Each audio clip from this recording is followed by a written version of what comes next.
Yeah, it's a pleasure to be here. And so I will continue talking about the topic, sort of, but with a different angle. And I took this opportunity as a chance to talk about my research maybe more a bit in theoretical terms, and what it means to to think about it in different ways, and what these kind of violent men, what they say to us as gender and masculinity scholars. So more in general. And since it's it's an anniversary conference, I'd like to start with looking back in time a bit. Backlash against feminism, as we all are sadly aware of, is sort of a recurrent phenomena. We have experienced several backlashes in the different Nordic countries during recent years. And today, actually this spring, I think, it's almost a decade ago since the last strong and public backlash against feminism happened in Sweden. There's always some backlashes, but I would say that was a rather strong one. And in times in Sweden when the feminist party, Feministiskt Initiativ, is growing stronger and more men and male politicians openly define themselves as feminists, and of course as gender equal as well, it is wise to remind ourselves of that today has something in common with the situation about 10 years ago. At that time, even the Swedish Prime Minister, Göran Persson, who was notorious for humiliating and dominating women in different ways, publicly called himself a feminist. And it may be appropriate to reflect a bit about what happened in Sweden a decade ago and what was at the heart of the backlash. Perhaps the most important event that happened and sort of created a wave of criticism against feminists in general and the women's shelter movement in particular was a documentary called Könskriget, or the Gender War in English, that was broadcasted in Swedish television in May 2005. And in this, the journalist Evin Rubar accused Swedish women shelters, particularly those connected to ROX, which is one of the two women shelter movements, organizations, and the one that's more radical feminist. She accused them for being sect-like and basing their work on a non-scientific theory, that is, on radical feminist theory on gender power, könsmaktsteori. And a central episode in the documentary is an interview with the president of ROX, who's called, or was, Irene Wachtenfeld. And let's see this. I hope you follow. All right. Jag tycker det är okej att ni hyllar en bok som säger att manlighet är en bristsjukdom och att mannen är en biologisk olycka. Fast jag vill inte kommentera liksom, det här är ju en insändare i tidningen. Jag vill inte gå ut och kommentera och prata för hela rörelsen att den står under. Förstår du? Men i er tidning så hyllar ni det här manifestet som säger att, att män är djur och maskiner och världen vill oss. Ja. Står du för det? Ja, det står jag för. Män är djur. Män är djur. Tycker inte du? Tycker inte du det? Right. So men are animals.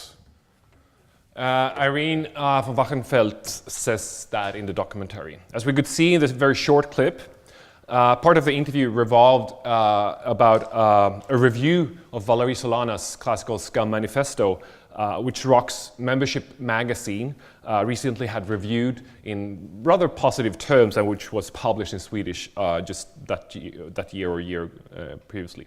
So in the manifesto, as you may recall, Solana writes that, I'm quoting, "To call a man an animal is to flatter him. He's a machine, a walking dildo." And in the documentary, this statement is attributed to the president of ROX. Rubar asks von Wachtenfeld, "Do you think men are animals?" And she says, "Of course not. Men are no animals," she says first. We don't see it here.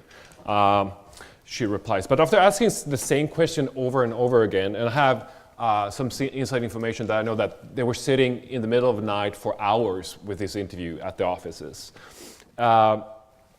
So after asking the question over and over again, ROC's president eventually says that Rubar what she wants to hear, that yeah, men are animals. Don't you think that? Don't you think that as well? And later she says, you know, sometimes men are animals or can be animals.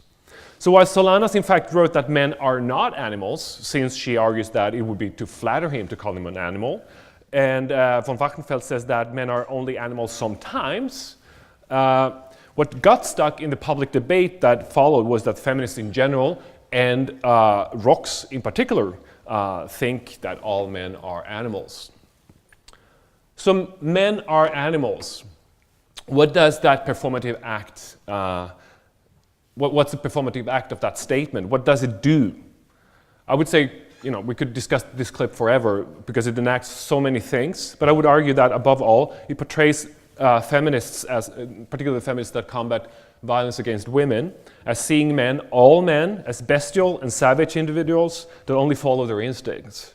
Feminists are attributed to the notion that all men are brute and monstrous, that they are machines, they're walking dildos. And to consider all men to be animals, according to the filmmaker, is the logical endpoint of feminism, and particularly of radical feminism. It is the consequence of seeing all men as potential perpetrators.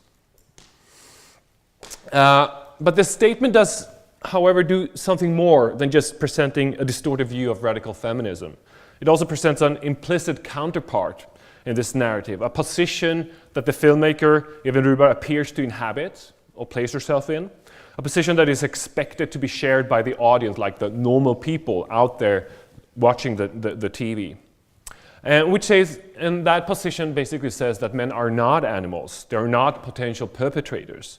Instead, the position portrays violence as exercised by individual pathological perpetrators or by evil men.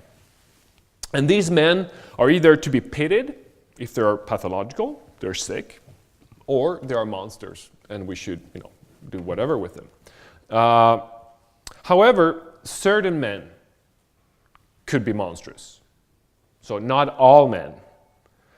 And the only ones that are truly monstrous, according to that position, would be those that severely abuse their partners. So we have two sort of positions, you know, one kind of caricature version of radical feminism, and then a sort of like the proper way of understanding what this is about.